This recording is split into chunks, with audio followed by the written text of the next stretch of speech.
कहानी की main character 14 साल की एक इनोसेंट लड़की होती है जिसका कातिल उसे ज्यादती के बाद बेरहमी से मार देता है। उस लड़की का नाम सूजी सैलमन होता है। उसका मर्डर 8 दिसंबर 1973 को होता है। सूजी हमें 14 साल की उस जिंदगी के बारे में बताती है जब तक वो जिंदा रही। सूजी की एक छोटी सी फैमिली होती है। वो लोग बहुत खुशी खुशी रह रहे होते हैं। उसकी फैमिली में उसके फादर, मदर, ग्रैंड मदर, एक बहन और एक भाई होता है। सूजी के फादर एक अकाउंटेंट होते हैं और एक कॉमन मैन की तरह जिंदगी गुजार रहे होते हैं। सूजी एक वाइल्ड लाइफ फोटोग्राफर बनना चाहती थी, लेकिन वो एनिमल से ज्यादा अपनी और लोगों की पिक्चर्स बनाती। ऐसा करके उसे बहुत अच्छा लगता। फिर एक दिन सूजी की मदर ये देखकर हैरान हो जाती हैं कि जो 24 कैमरा रोल उन्होंने सूजी को ला कर दिए थे वो सब उसने खत्म कर दिए हैं। सूजी उन कैमरा रोल की पिक्चर्स को डेवलप करवाना चाहती थी, लेकिन उसकी मदर उसे इनकार कर देती है, जिस पर उसके फादर कहते हैं कि हम हर महीने में एक रोल को प्रिंट करवा लेंगे। फिर एक दिन सूजी के छोटे भाई बकली के गले में कुछ फंस जाता है जब उसके फादर और मदर घर पर नहीं होते, लेकिन सूजी एक समझदार लड़की होती है। वो उसे फौरन कार में डालकर हॉस्पिटल ले जाती है और उसके भाई की जान बच जाती है। फिर उसकी ग्रैंड मदर उसे कहती है कि कहा जाता है अगर तुम किसी की जान बचाते हो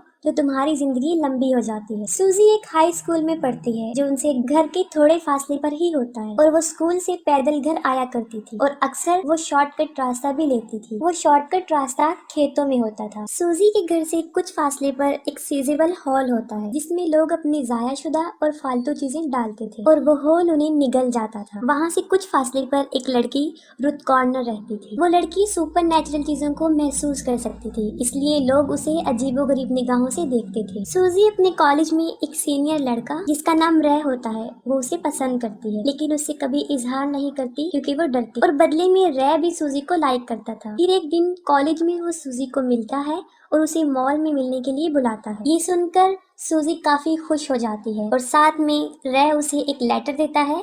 इसमें सूजी के लिए कुछ पोएट्री होती है। सूजी काफी खुश और एक्साइटेड होती है और इस एक्साइटमेंट में वो शॉर्टकट रास्ता यानी वो फील्ड से गुजरती है, लेकिन सूजी को ये पता नहीं होता कि उस पर कोई नजर रख रहा है और वो उनका नया पड़ोसी होता है जिसका नाम जॉर्ज हार्वी होता है। वो सूजी के घर के सामने एक ग्रीन हाउस में रहता है जो कि एक सीरियल किलर होता है। इससे पहले भी वो काफी मर्डर कर चुका होता है, लेकिन हमेशा बच जाता है क्योंकि वो अपने विक्टिम को हमेशा होशियारी और बाकायदा प्लानिंग से मारता है और अब उसका टारगेट सूजी होती है। उस खेत में उसने सूजी को मारने का पूरा प्लान किया होता है क्योंकि वो जानता है कि अक्सर सूजी यहीं से ही गुजरती थी। सूजी का शिकार करने के लिए उस खेतों में ही उसने एक अंडरग्राउंड बेसमेंट बनाया था जिसे खिलौनों से भर दिया था ताकि बच्चे उससे इम्प्रेस हो सके। उसी दिन सूजी अपने घर आ रही होती है और उसके हाथ से रे का वो लेटर गिर जाता है और वो उसने अभी पढ़ा नहीं होता। वो हवा के साथ काफी दूर चला जाता है। सूजी उसके पीछे भागती है, लेकिन आगे हार्वी खड़ा होता है। वो भी लेटर को पकड़ने के लिए आगे बढ़ता है, लेकिन वो उसे नहीं पकड़ पाता। फिर हार्वी सूजी को अपनी बातों में फंसाता है और कामयाब हो जाता है। हार्वी सूजी को कहता है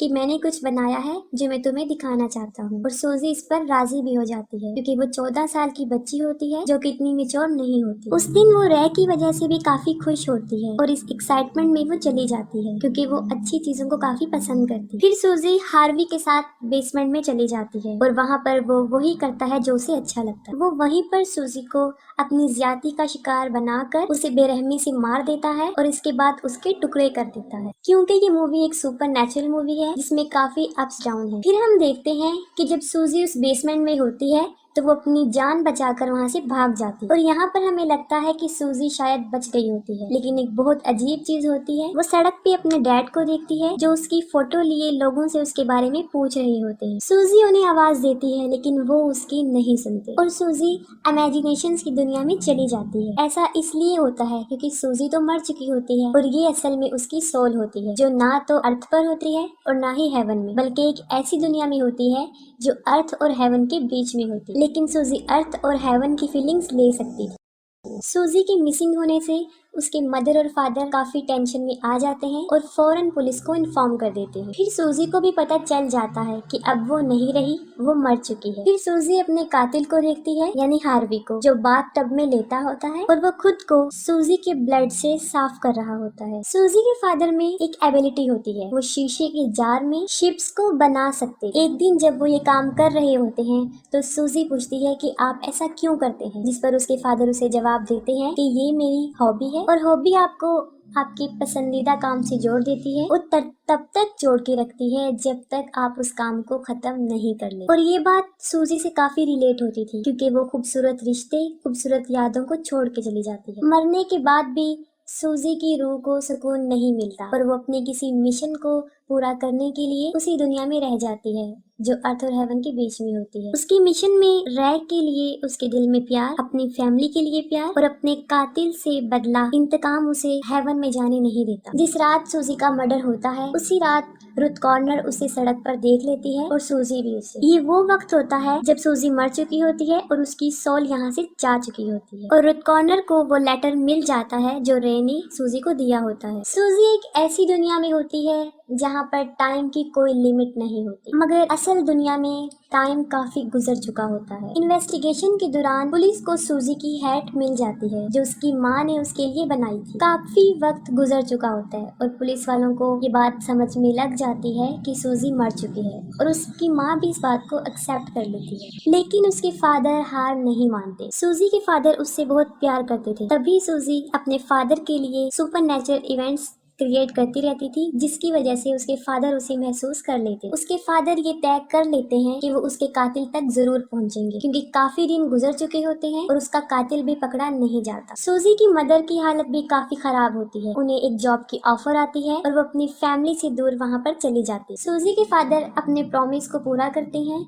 यानी वो हर महीने में एक कैमरा रोल उसके लिए प्रिंट करवाएंगे और वो ऐसा ही करते हैं। और वो खुद भी काफी इन्वेस्टिगेशन करते रहते हैं लेकिन इसका कुछ अच्छा रिजल्ट नहीं मिलता। हार्वी भी आजाद घूम रहा होता है और किसी को भी उस पर शक नहीं होता। एक बार पुलिस भी उसके घर आ चुकी होती है। फिर एक दिन सूजी की बहन लिंसी अपने डॉग के साथ बाहर आती है और उसका डॉग हार्वी के घर के सामने भौंकने लगता है और तभी लिंसी को हार्वी पर शक होने लगता है। लेकिन हार्वी के खिलाफ उसे सबूत भी चाहिए होते हैं और एक बार फिर हार्वी की शिकार की भूख बढ़ जाती है और अब उसका टारगेट लिंसी होती है। फिर सूजी उन सारे लोगों की सोल से मिल जाती है जिसको मिस्टर हार्वी ने मारा होता है और उन लोगों को कब और कैसे कत्ल किया था इस बात का भी पता चल जाता है। हार्वी ने पहला मर्डर अपनी मकाल मालकिन का 1960 में सेल्वीना में किया था। दूसरा कत्ल 1966 में 13 साल की बच्ची जिकी का और उसे कत्ल करके वो गटर में डाल देता। फिर एक लड़की लिया फॉक्स को और उसे नदी में फेंक दिया। फिर लाना जॉनसन को जो सिर्फ 6 साल की छोटी सी बच्ची और पेंसिल्वेनिया में एक